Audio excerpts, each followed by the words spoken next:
कि जब तक बेवकूफ़ रहेंगे अक्लमंदों का काम चलता रहेगा।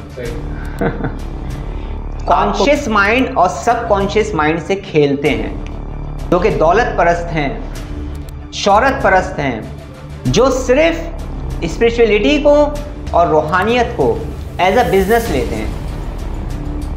तो जो ये मुख्तलिफ प्रोडक्ट्स के जो ऐड बनते हैं, इस पर लाखों रुपए खर्च किया जाता है इस बात के कि ऐड ऐसा होना चाहिए जो आपके सब कॉन्शियस माइंड में दाखिल हो जाए। तो क्या ये जिन्नात और मौखलात आ जाएंगे तो क्या ये फीसें जमा करवा देंगे मेरे बच्चों की? मैं अच्छे हॉस्पिटल्स को अफोर्ड नहीं कर सका तो क्या ये हॉस्पिटल का मेरे बिल दे देंगे वक्ती तौर पर? या जिन लोगों के पास मौखलात हैं वो एक्सपोज नहीं करते इस तरह से अपने आप को, वो इन चीज़ों को बेचते नहीं हैं। अच्छा सर, ये सवाल एक आया है हमारे पास, ये है कि ये जिन्नात और मौकिलात क्या हमारी मदद करते हैं? अक्सर लोगों का ये ख्याल होता है कि हम जिन्नात को या मौकिलात को अपने काबू में कर लें तो हमारे दुनियावी मसाइल में वो हमारी मदद करेंगे, और हम उनको अगर ताबे कर लें तो क्या इस हवाले से आप कोई कोर्स करवाते हैं जिन्नात या मौकिलात को ताबे करने के हवाले से? इस हवाले से बताइए। कि जब तक बेवकूफ़ रहेंगे अक्लमंदों का काम चलता रहेगा। सही। आपको बेवकूफ़ बनाने वाले लोग, आपके जज्बात से खेलने वाले लोग, आपके मसाइल से फ़ायदा उठाने वाले लोग अपने अपने तरीक़ों से लोगों को बेवकूफ़ बनाते हुए चले आए हैं।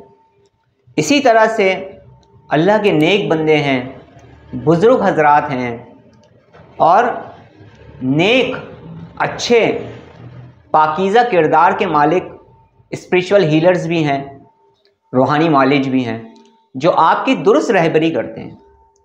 इसी तरह से पीर कामिल होते हैं, मुर्शद कामिल होते हैं, जो आपकी रहबरी करते हैं, आपके क्वेश्चंस का जवाब भी देते हैं और आपको इस राह के अंदर लेकर चलते भी हैं, आपकी तालीम और तरबियत भी करते हैं। तो दो तरह के लोग हो गए। तो इसी तरह से जब हम इस जदीद दौर के अंदर खड़े हुए हैं तो इस जदीद दौर में बड़े ही जदीद तरीक़ों से इंसानों के जज्बात से खेला जा रहा है। कुछ लोग ऐसे होते हैं जो आपके कॉन्शियस माइंड और सब कॉन्शियस माइंड से खेलते हैं। क्यों? क्योंकि आप उन्हें खेलने का मौका देते हैं। बाज़ मर्तबा ये लोग जो कि दौलत परस्त हैं, शोहरत परस्त हैं, नफ्स परस्त हैं और नफ्स ने उन पर गलबा कर दिया है, जो सिर्फ स्पिरिचुअलिटी को और रूहानियत को एज अ बिज़नेस लेते हैं और बड़े ही खूबसूरत अंदाज से, बड़े ही खूबसूरत तरीके से वो ये बिज़नेस कर रहे हैं। और दूसरी तरफ रूहानियत की तालीम देने वाले अच्छे लोग भी मौजूद हैं। तो बाज़ मर्तबा ऐसा होता है कि ये भी वो काम करते हैं जो एड्स में किया जाते हैं। एड्स समझ गए आप? आपने देखा होगा ना, मुख्तलिफ प्रोडक्ट्स के एड्स बनते हैं जी। तो जो ये मुख्तलिफ प्रोडक्ट्स के जो ऐड बनते हैं, इस पर लाखों रुपए खर्च किया जाता है, लाखों रुपए दिया जाता है। किस बात के? कि ऐड ऐसा होना चाहिए जो आपके सब कॉन्शियस माइंड में दाखिल हो जाए। क्यों? क्योंकि सब कॉन्शियस माइंड आपका लाशऊर बहुत ताकतवर है। अब इसकी एक आम मिसाल देता हूं कि एक शख्स है, वो अपनी बुरी आदत छोड़ना चाहते हैं। समझिएगा मेरी बात को। वो कोशिश कर रहा है कि वो बुरी आदत को छोड़ दे, लेकिन वो छोड़ नहीं पा रहा। लेकिन अगर उसने अपनी ये बात कि मुझे ये बुरी आदत छोड़नी है, ये किसी भी तरीके से उसके सबकॉन्शियस में अगर पैदा हो गई, पहुंच गई, और उसका सबकॉन्शियस उस आदत से छुटकारे के लिए उसकी हेल्प करने लगेगा, तो उसकी वो आदत चेंज हो जाएगी। अब हम इसकी जब डीप में जाएंगे तो फिर बहुत ज़्यादा तफसीलन गुफ्तगू शुरू हो जाएगी। तो ये जो ऐड बनते हैं, इस ऐड को इस तरह से बनाया जाता है कि ये आपके सब कॉन्शियस में पहुंच जाए और उस चीज़ को लेने की तलब आपके अंदर गैर इख्तियारी तौर पर और लाशऊरी तौर पर पैदा हो जाए। इसी तरह से जो दौलत परस्त लोग हैं, जो बिजनेस कर रहे हैं, वो ये बात जानते हैं कि आप जिन्नात को हासिल करना चाहते हो, मौकिलात को हासिल करना चाहते हो इस वजह से, ताकि आप उनसे काम ले सकें अपने मकसद के, अपने फ़ायदे के। अब मुझे नहीं पता कि आपने जो ये सवाल किया था इसमें आप कौन कौन से फ़ायदे चाह रहे हैं या कौन कौन से फ़ायदे लोग चाहते हैं। सबके नज़रियात अलग हैं, मामलात अलग हैं, मसाइल अलग हैं। तो ये लोग अपनी बातों के ज़रिए कभी खुल्लम खुल्ला और कभी ढके छुपे अल्फाजों में आपके सबकॉन्शियस माइंड को ये कमांड देते हैं कि ये तमाम चीज़ें हम आपको दिला सकते हैं। कैसे? फिर उसके तरीक़ों को ये मुख्तलिफ़ अंदाज से बयान करते हैं। बाज़ मरतबा ऐसा होता है कि बहुत सारे लोग ऐसा दिखाते हैं, ऐसा अपने आप को पेश करते हैं कि आप ये सोचने पर मजबूर हो जाते हैं लाशऊरी तौर पर, सबकॉन्शियस लेवल पर और कॉन्शियस लेवल पर, क्या कि इस शख्स के पास भी मौक्किल और जिन हैं, देखो ये कितना कामयाब जा रहा है दुनिया में, दुनियावी शान व शौकत है इसके पास, ताकत है इसके पास, पब्लिक है इसके पास, तो अगर ये मौक्किल और जिन हमारे पास भी आ जाएंगे तो हमें भी ये सब कुछ हासिल हो जाएगा। इस एहसास को वो आपके अंदर बेदार करते हैं मुख्तलिफ़ तरीक़ों से और बड़े खूबसूरत तरीक़ों से, मुख्तलिफ़ अल्फाजों का रूप धार कर ये चीज़ आप तक पहुँचाई जाती है। तो आपके अंदर ये एहसास पैदा होना शुरू हो जाता है कि हमें भी इस चीज़ को हासिल करना चाहिए। लेकिन चंद सवालात ऐसे हैं कि अगर आप ऐसे लोगों से पूछ लें तो आपका जहन क्लियर हो सकता है। आजकल के जदीद दौर के अंदर इंसान के साथ क्या मसाइल हैं, खुसूसी तौर पे हमारे मुल्क पाकिस्तान में सबसे बड़ा मसला जो है इस वक्त फाइनेंशियल प्रॉब्लम का है। बहुत सारे लोग शायद ऐसा सोचते हों कि मौक्किल और जिन्नात आ जाएंगे, हमारी फाइनेंशियल प्रॉब्लम हल हो जाएगी, हम खुशहाल हो जाएंगे।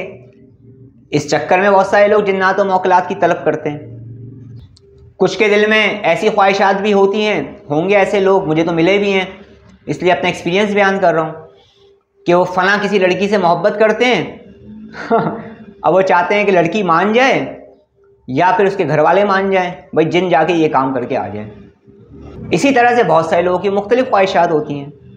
जो इंसान भी आपके अंदर ये ख्वाहिश पैदा कर रहा है, चाहे वो आसिम, इनायत, तारिकी, कादरी, शाज़ली क्यों ना हो, और आपको सब कॉन्शियस लेवल पर ये पैगामात पहुँचा रहा है। मैं अपनी मिसाल दे रहा हूँ, अपनी मिसाल देना बहुत मुश्किल है, दूसरे पे नुक्ताचीनी करना बहुत आसान है मेरे भाई। और मैं आपको लाशऊरी तौर पर ये कह रहा हूँ, पैगाम पहुँचा रहा हूँ कि आप मुझे थोड़े से पैसे दे दें तो चलें मैं आपको इस राह पर लेकर चलता हूँ, आपके पास भी जिन्नात और मौकिलात आ जाएंगे, ज़िंदगी आपकी भी आसान हो जाएगी, हैप्पीनेस ही हैप्पीनेस हो जाएगी लाइफ के अंदर। तो आपका क्या काम है, आप मुझसे एक सवाल कर लें बच्चों जैसा, अगर आपके पास ज़्यादा इल्म नहीं है, उससे बहुत सारी चीज़ें क्लियर हो जाएंगी, आपकी समझ में आ जाएगा आपके। लेकिन उस सवाल को दोहराने से पहले आपने जो मुझसे सवाल किया था कि आप कोई कोर्स क्यों नहीं कराते, हम जिन्नात को ताबे कर लें, तो भाई सच बात यह है कि मेरे ताबे ख़ुद कोई जिन नहीं है। तो जब मेरे ताबे कोई चीज़ नहीं है तो मैं कोई कोर्स कहाँ से करवाऊँगा और कोई आपको इस मामले में क्या आपको कोई गाइड करूँगा मैं। तो जिन्नात मेरे ताबे नहीं है, इस बात को मेरे तमाम स्टूडेंट्स क्लियर रखें, क्योंकि अक्सर व बेशतर बहुत सारे लोग जो मुझसे इलाज करवा रहे हैं, मेडिटेशन की, हीलिंग की, माइंड प्रोग्रामिंग की के हवाले से मुझसे रब्ता करते हैं, और बहुत सारे लोगों को फ़ायदा भी होता है और बहुत सारे लोगों को फ़ायदा भी नहीं होता। मुझसे फ़ायदा नहीं होता, क्यों? क्योंकि शिफा अल्लाह देता है। मेरा काम है सच्चाई के साथ कोशिश करना। बहुत सारे लोगों के साथ ऐसा भी एक्सपीरियंस हुआ है कि उन्हें ये गुमान होने लगा कि शायद जिन्नात वगैरह मेरे साथ मिलकर काम कर रहे हैं, मेरे ताबे हैं। उनको ऐसा महसूस हुआ, उनके काम इतने स्पीड से हो गए, तो वो अल्लाह का करम हो गया।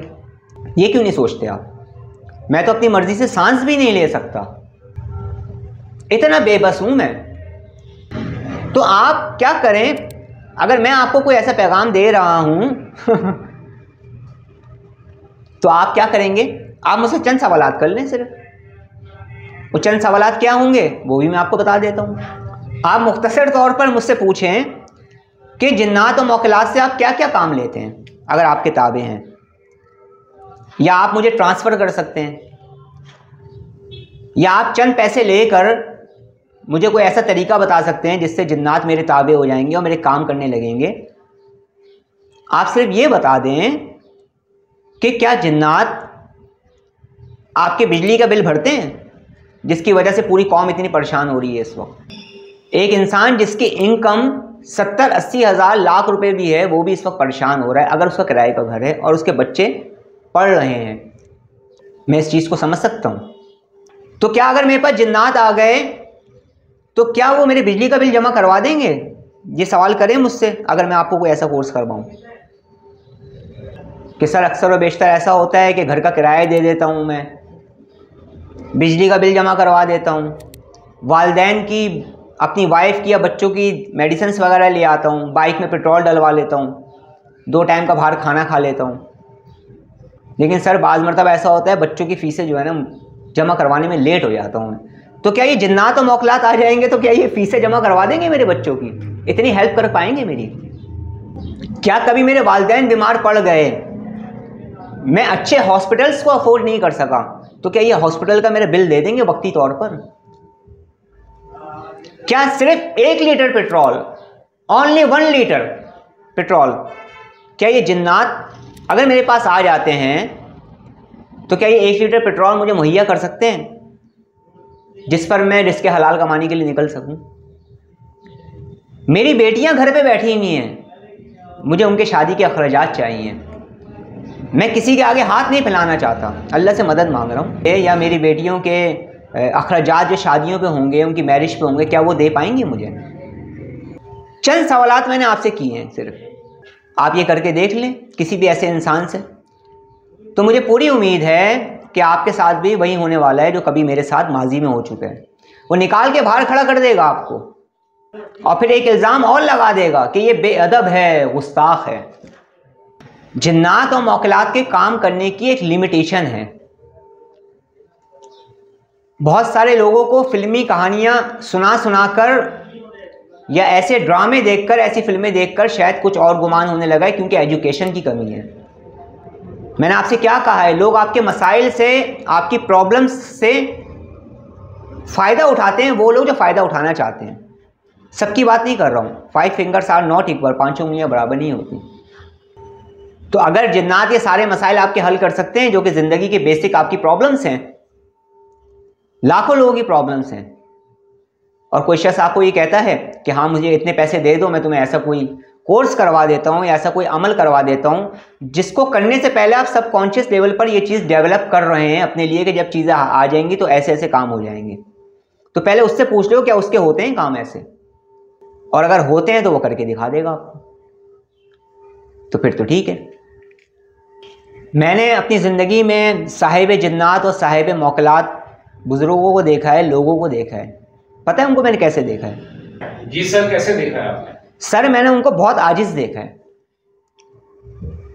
जो हकीकत में साहिब जिन्नात हैं, जिनके पास जिन्नात आते हैं, बैठते हैं, जिन्नात भी तरबियत लेते हैं, उनसे मोहब्बत करते हैं या उनसे दोस्ताना रवैया रखते हैं या उनसे प्यार करते हैं, या जिन लोगों के पास मौकलात हैं वो एक्सपोज नहीं करते इस तरह से अपने आप को, वो इन चीज़ों को बेचते नहीं हैं। अहले इल्म हजरात, अहले तरीक़त, अहले मार्फत, मुर्शिद कामिल आपको इन चीज़ों से हटाएगा। क्यों? क्योंकि वो आपकी तरक्की चाहता है। और वो लोग जिन्होंने बिज़नेस बनाया हुआ है, चाहे वो कोई भी हो, उनमें मैं भी शामिल हो सकता हूँ अगर मैं ऐसा काम करता हूँ तो। अल्लाह रब्बुल इज़्ज़त मुझे महफूज फरमाए। जो बाकायदा तौर पर ये चीज़ आपके अंदर पैदा करते हैं, ये ख्वाहिश आपके अंदर पैदा करते हैं, चाहे उनका हुलिया कोई सा भी हुलिया हो, ये मैटर नहीं करता है उनका हुलिया क्या, वो आपके अंदर ऐसी ख्वाहिशात पैदा कर देते हैं। और फिर जो आप जैसे मोहब्बत करने वाले लोग हैं, प्यार करने वाले लोग हैं, एतमाद करने वाले लोग हैं, फिर वो इन चक्रों में फंस जाते हैं। और अक्सर व बेशतर 90% मैंने लोगों को देखा है कि फिर उनकी ज़िंदगी में और मसाइल आना शुरू हो जाते हैं। फिर वो पुराने मसले तो उनके हल हुए ही नहीं, वो नए मसलों का हल करवाने के लिए फिर उसका इलाज करवाते फिरते हैं। इसलिए इस बात को जहन नशीन रखें, क्लियर रखें कि जिस तरह से लिमिटेड कंपनीज़ होती हैं ना, इसी तरह से हर चीज़ की एक लिमिट है, वो अपनी लिमिट को क्रॉस नहीं कर सकता। अक्सर बेशतर आपने ये भी देखा होगा कि बहुत सारे बुज़ुर्ग हजरात, अहले इल्म हजरात अपने जिन्नात के वाक़यात सुनाते हैं या फिर मौकलात के वाक़यात सुनाते हैं, तो वो बुज़ुर्ग हजरात जो होते हैं वो अपना रूहानी सफ़र बयान कर रहे होते हैं। ये नहीं बोल रहे होते वो कि हम तुम्हें तरीका बता रहे हैं, तुम भी जिन्नात को ताबे कर लो। वो एक तालीम और तरबियत चल रही होती है। तो बड़ा फ़र्क है दोनों की आवाज़ों में।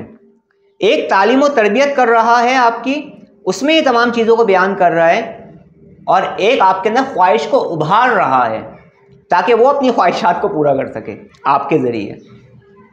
तो मेरा एक्सपीरियंस तो इस मामले में यही है, इस रूहानी सफ़र का, कि जिनके पास हैं वो खामोश हैं, और जिनके पास नहीं है वो जिन्नात की सदाओं को बुलंद कर रहे हैं और इन आवाज़ों को आपके सबकॉन्शियस लेवल तक पहुंचा रहे हैं अपने मकासद को पूरा करने के लिए।